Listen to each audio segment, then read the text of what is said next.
What's a man or a king? What's it a saying? Advancing the line, advancing the payment. You from the game and shoot what said as you claim it. It's that Xbox, spin the block, his legs slide. Fast talker, no riddling, moonwalking, selling moon rock just to make dividends. You in traffic with family? That much make it a portrait. Gun kick back, not grannies from porches. David on the scene, you know that it's scorching. What's a man or a king? What's it a saying? Advancing the line, advancing the payment. You from the game and shoot what said as you claim it. You already know the time, told my boys to hold the line. We gon' shoot it out in seconds, leave you posted like a vine. Bow your head down to the king, leave your roses at the shrine. We stay ready for the war, just need the king to drop the sign. Say what you running from, what you running from? I'm with my team, we bleed green, that's what you wanted, huh? Say what you running from, what you running from? I'm with my team, we bleed green, that's what you wanted, huh? This what you wanted. This what you wanted, huh? Peace and blessings, and welcome back to Xbox Frontline News with your boy, the King. And today, you know what? Listen, we had one hell of a show. Show popped off. It did everything that everybody wanted. You know, I see a lot of dudes that is on, the PlayStation side talking about how, it was a good show. I like the new strategy that Microsoft has. They showed you games that were going up until May. So you had January, February, March, April, May, right? And then you have the June show that's going to take you from the June show on. But we do know that a Valve is coming out in February, and we do know that Indiana Jones is coming out in February. I think we do know something for March. And then, we have April that's going to be rocking like crazy. And then we have, May. And then you have the June show. And then from there, we push on to the next couple of shows.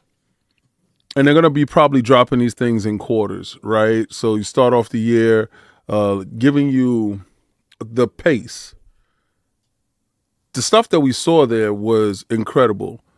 I think this is probably one of the best directs that they put together in terms of content, in terms of polish, in terms of focus and direction. You had dates on every game. You had literally, and normally my phone is off, so let me just continue to put that on to off. Normally, we don't get certain things. It's missing. Certain stuff is missing. So we had the wonderful take on Doom, which I think the consensus of this show for a lot of people was the way Doom performed, right? Well, see, the team and I already saw the game. We had already seen Doom. We already had a couple of days before, had time to talk with the directors and stuff like that, asked them questions. So I already knew that there weren't going to be any multiplayers. I saw some of that trailer that you saw there, but I saw a lot more of the game. So it's like having those expectations for how they bring the package together was really, really cool. And everything about Doom, like if y'all notice, I was streaming Doom on Frontline Gaming Streams. I was streaming it so y'all can see the older Doom. I wasn't streaming the new Doom. So y'all can see, hey man, there's a viable Doom Eternal that's over there. If you haven't played, if you haven't finished it, go check it out. That type of feeling. And then, we finished that up, and then, but see, it's the reactions for me from everyone in gaming, from the hardcore journalists to the kind of casual journalists to the hardcore gamers to some of the casual channels that I do watch, that I do look at. Everyone had a visceral feel, a reaction to Doom. One of my best reactions to Doom was probably Alex. Entertaining. By the way, happy 42nd birthday, Alex. Hats off to you, bro. good guy. If you haven't subbed, and everybody subbed to Alex channel, Alex is a funny dude. Definitely one of the best reactions. So if you haven't seen a reaction, go check out his reaction to it. It was cool. Iron Lords, we did a whole live reaction to it. So y'all can go back and check that out and see where the Iron Lords stood with that. Me personal, now a day after the reflection on the game and the show, I can go into all the talking points of how people felt. But so far, the consensus around Doom, everybody seems to be online with Doom.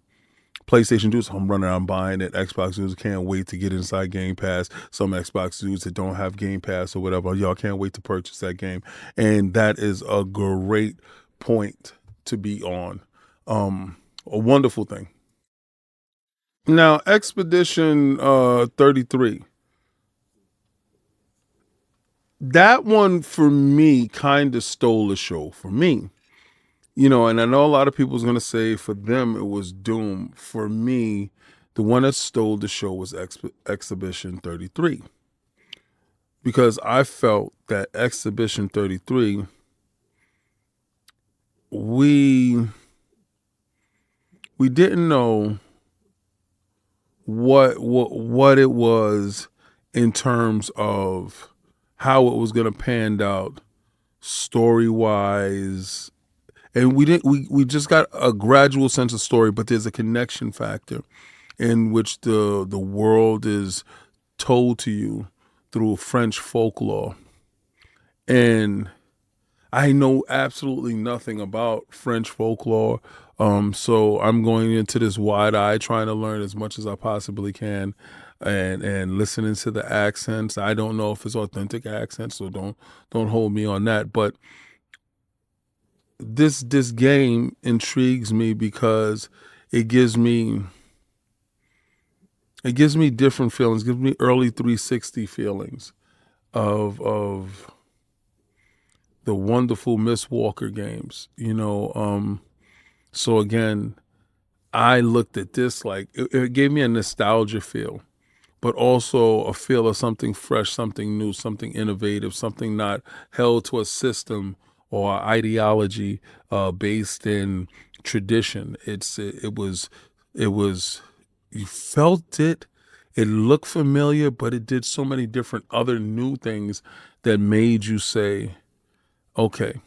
For me, it was the overworld. A lot of times the overworld makes or breaks a game for me. And I come from back in the days with Eve's book 1 and 2, and I had it first on my Turbo Graphics. And when I went to the overworld, I was like, wow, blew me away. So for me, everything it showed me when it got to the overworld where we are as gamers in this space. And hopefully there's iconic moments that somebody that's playing games for the first time or picked up the RPG for the first time, these things, that story, hopefully there's something there that can transcend, and later on they will harken back to those moments, because it was moments like that in Final Fantasy for me, or Phantasy Star, and Dungeon Explorers. Dungeon Explorer to a lesser extent. All right, but it was one with a story element to it on PC Engine. Yeah, that was the second phase for me. My disappointment with the community comes to when it comes to South of Midnight. I've seen people, ignorant people, say woke garbage, or I'm not going to support this woke trash, or it's just, to me, it was kind of a spit in the face. Here we go. Looking for my chapstick. It's kind of a spit in the face. To be honest with you. I thought the level of craft and care taken with the game spoke volumes. it was really, it showed better than when we saw it in Summer Games Fest and on the Xbox show. It showed better. And to have a worse reception for some gamers, for a lot of gamers, it was the bee's knees.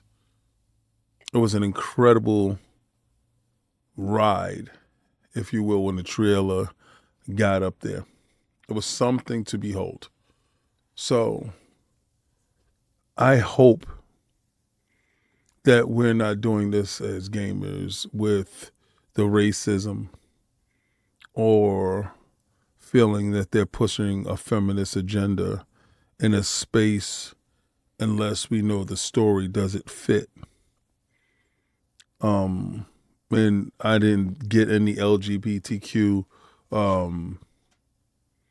leanings in the game, so I don't know where all the visceral discontent when it comes to South of Midnight. And I'm trying to be as sensitive as possible when talking about this, because it's not sensitive for you, it's sensitive for me, in saying that I don't want to jump the gun. I don't want to jump the shark. I don't want to indict anyone and call them something that they're not based off of a reaction that is theirs to have on a game that they may not be interested in, because people look at shows differently. As a Game Pass owner, I look at shows as what I'm going to play. As somebody that doesn't have Game Pass, they probably look at shows at games that they're going to buy. So I just didn't like the reception that some people put up there. And that's just my personal opinion of it. People will disappoint you at all times. So it is what it is.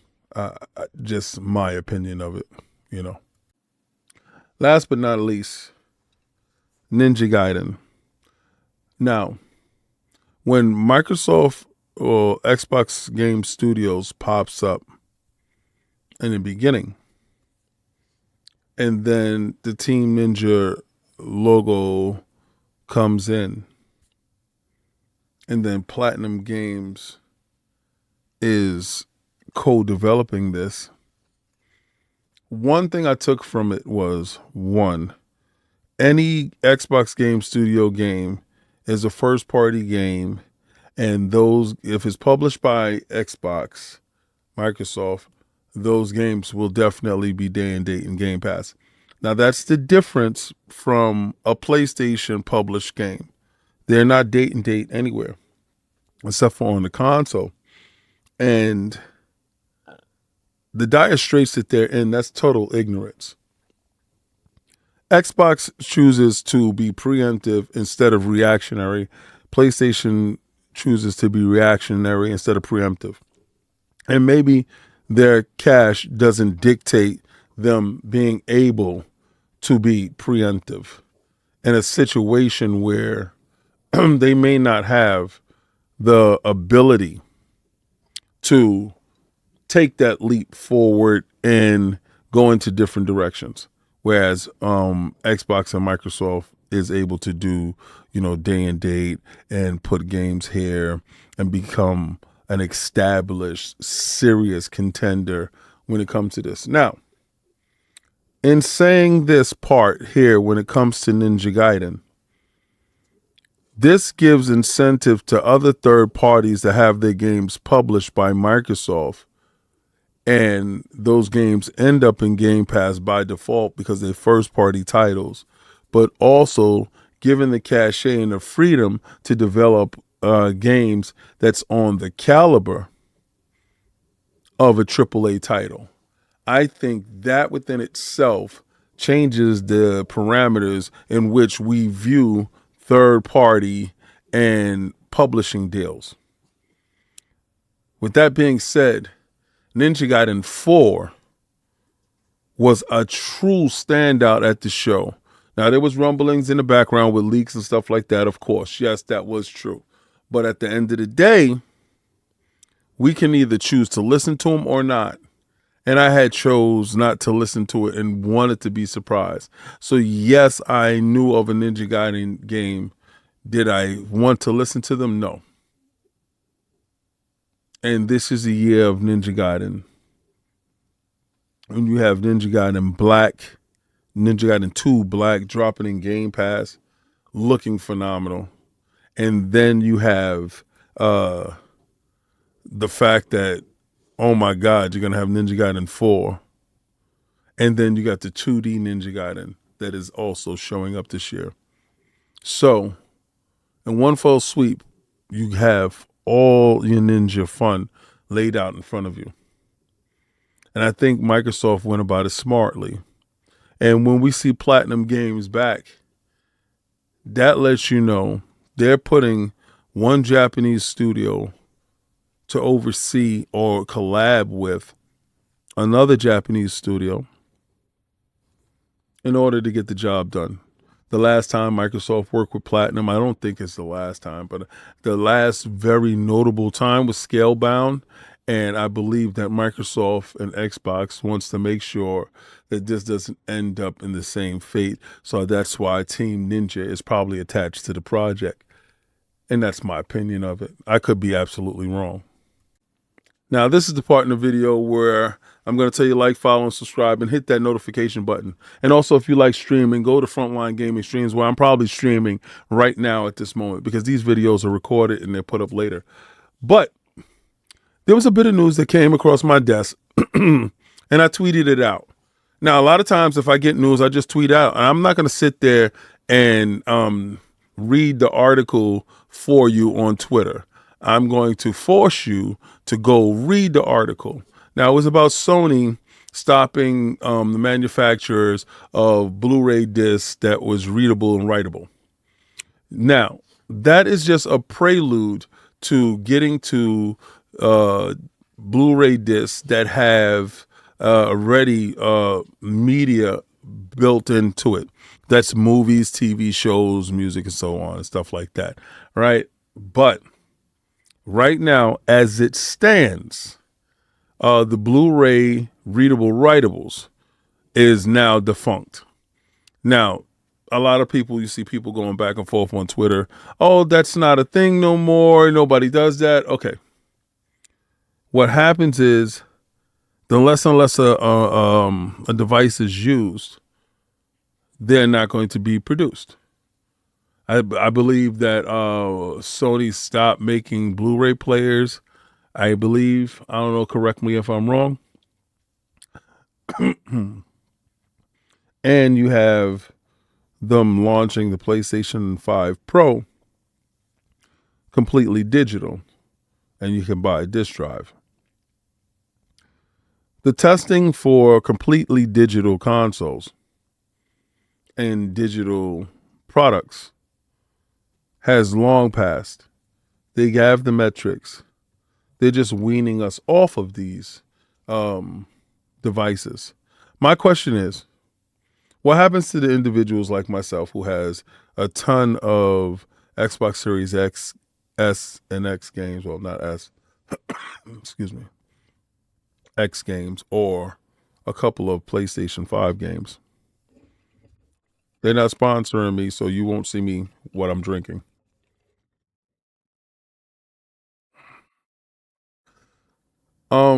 They had something in place with GameStop, and they talked about bringing in your digital, your physical discs and handing them in and getting digital codes and having your digital library converted to your physical library converted to digital. I don't know what happened with that. Somebody let me know if you're at GameStop or whatever. What the hell happened to that digital buyback program that converted to, the physical buyback program that converted to digital? I think that's something that we really need to look into, because then you become ish out of luck with all this physical stuff. I have tons of physical 360 games. But I do have my Gears of War 360 upstairs, but I also have my devices, my Series X, that I'm able to put my 360 games in because of back compat.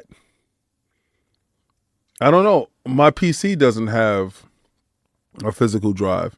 I will have to buy a separate drive to physically do anything.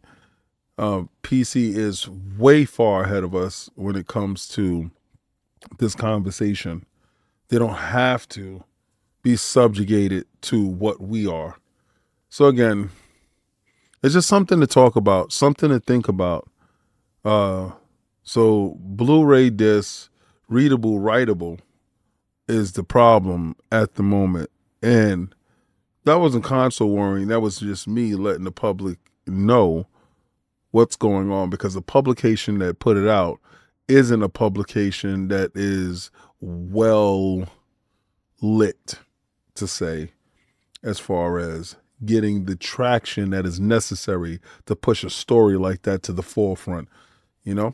So again, it wasn't a gaming division, but it was a division nonetheless that's in Sony that is actually part of physical media.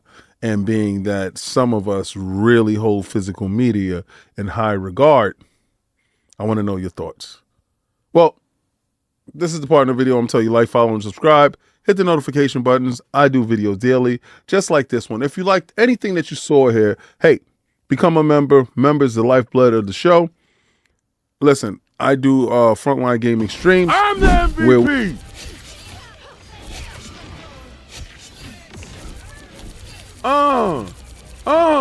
Yes. Everybody up out of here.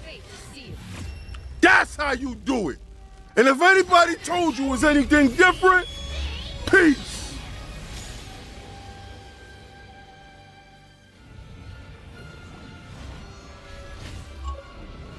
MVP 38 kills. Mutant Master Streams, where we stream games daily. If you are a member, you get a chance to jump in and dictate what you want to play. If you want to play My Little Pony, guess what we're doing? We're going to play My Little Pony and help you race around the track. That's what we're going to do. But I'm going to take my logo and I'm throwing it around Lord Cognito this weekend, Sunday, doing his power squats. You dudes are ruthless. And I'm going to tell you, try to play the Game Pass.